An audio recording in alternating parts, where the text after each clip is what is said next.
Salut les investisseurs, dans cette vidéo, on va analyser ensemble un dossier qui m'a été demandé dans le canal Telegram. Vous pouvez le rejoindre via le commentaire épinglé de cette vidéo pour demander vos analyses.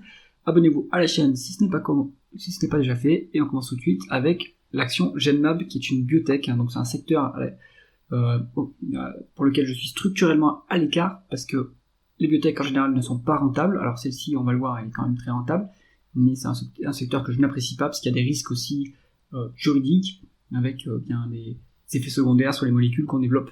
Donc, cela étant dit, on va regarder le cours de l'action. On voit qu'il a été divisé par 2 depuis les sommets de 2022. Est-ce que c'est le moment de s'intéresser à cette action? Est-ce que le timing est bon? On va regarder ça. Alors, on est sur une croissance du chiffre d'affaires en médiane de 32%, et en 2024, on a fait 31% de croissance. Il y a eu 12 milliards 250 millions de couronnes danoises d'acquisition sur la période, ce qui est quand même assez significatif, hein.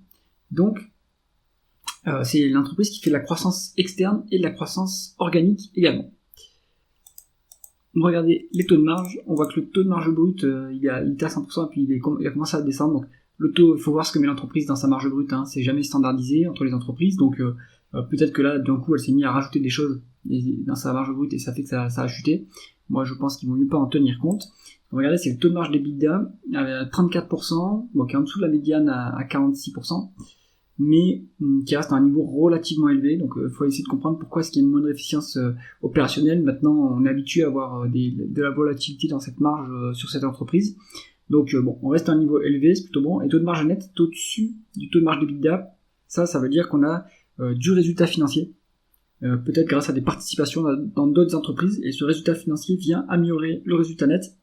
Et si ce résultat financier est au-dessus des charges financières, eh bien on est même au-delà ça améliore la marge nette. Le résultat net est au-dessus du résultat opérationnel. Donc ça, c'est plutôt bon signe. On a aussi potentiellement un bon résultat net parce que on génère des intérêts sur la trésorerie. On va regarder ça ensuite. Mais donc là, on est sur une entreprise qui est quand même qualitative en termes de taux de marge. On regarde la conversion des bénéfices nets en free cash flow. On voit qu'on est sur une équivalence à peu près, donc on pourra utiliser le PER pour valoriser l'entreprise s'il n'y a pas de dette, et on va pouvoir regarder le rendement des capitaux investis, donc la rentabilité opérationnelle, mais on l'a vu, c'est pas tout pour cette entreprise, puisqu'elle a aussi du résultat financier. Donc si on se met le rendement des fonds propres, on est sur 23%, hein, ce qui est pas mal, ce qui est proche de la croissance. Maintenant, on a vu que la croissance, elle se faisait aussi également par acquisition, donc on n'a pas besoin d'énormément s'auto-financer, de financer énormément une croissance organique. On a aussi de la croissance externe qu'on fait en puisant dans la trésorerie. Il faudrait voir la répartition entre croissance externe et organique pour savoir à quel niveau on a besoin d'être rentable pour s'autofinancer. Bon, ce qu'on voit ici, c'est que c'est plutôt élevé, hein. En rentabilité opérationnelle, on est plutôt élevé, et en rentabilité, en rendement des fonds propres, on est également aussi élevé. Donc à 23%. Donc, rien à dire sur ce dossier, c'est qualitatif.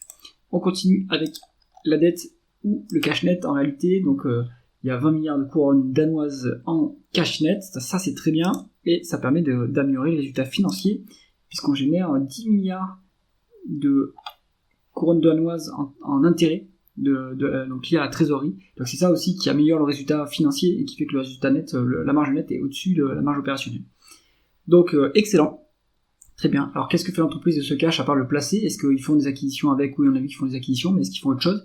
Ils n'ont pas l'air de le rendre aux actionnaires. Donc ça, pourquoi est-ce qu'il n'y a pas de retour aux actionnaires? Alors qu'on a une trésorerie qui est assez abondante. On a des free cash flow qui sont élevés, donc on pourrait rendre du cash aux actionnaires. Est-ce qu'on fait des rachats d'actions? Pas vraiment. En fait, on a fait de la dilution de 2015 jusqu'à 2019. On a commencé à racheter des actions en 2024. Et là, il n'y a rien de significatif, hein, si vous regardez l'échelle à droite, et là, ça stagne. Bon. Donc, il n'y a rien de structurel sur cette entreprise. Pour moi, c'est assez intriguant comme politique d'allocation du capital. Est-ce qu'on est là pour accumuler de la trésorerie? Pourquoi est-ce qu'il n'y a pas de dividende? Donc ça, c'est quelque chose à creuser. On va regarder maintenant la valorisation du groupe. On se met en price earning, puisque on a une équivalence avec les free cash flow, donc on n'a pas de dette. Alors, cette entreprise s'est traitée avec des multiples de 54, très élevés. À l'heure actuelle, on se traite sur un multiple de 11,5. Là, c'est intriguant. Pourquoi est-ce que le marché met un multiple aussi bas? C'est le plus bas de toute la période. On a vu que pourtant, on est très rentable. Et on a de la croissance. Donc mystère sur ce dossier, donc il y a peut-être quelque chose qui m'échappe, il y a peut-être un facteur qualitatif aussi, donc là, il faut aller creuser fondamentalement dans le dossier pour savoir pourquoi est-ce que quand on était ici, on était à mon avis correctement valorisé, mais ici on n'est pas très chèrement valorisé. Donc mystère sur la valorisation de cette entreprise, en tout cas les chiffres lui qu'elle est qualitative, il n'y a pas de dividende, ça c'est un peu dommage, alors qu'on a les moyens de le payer. Donc mystère, il y a peut-être quelque chose qui est hors, on va dire, finance, hors quantitatif, qui explique pourquoi est-ce que le marché déprécie l'entreprise autant. J'espère que cette analyse vous a intéressé, si c'est le cas, mettez un pouce vers le haut, et pensez à vous abonner à la chaîne. À bientôt.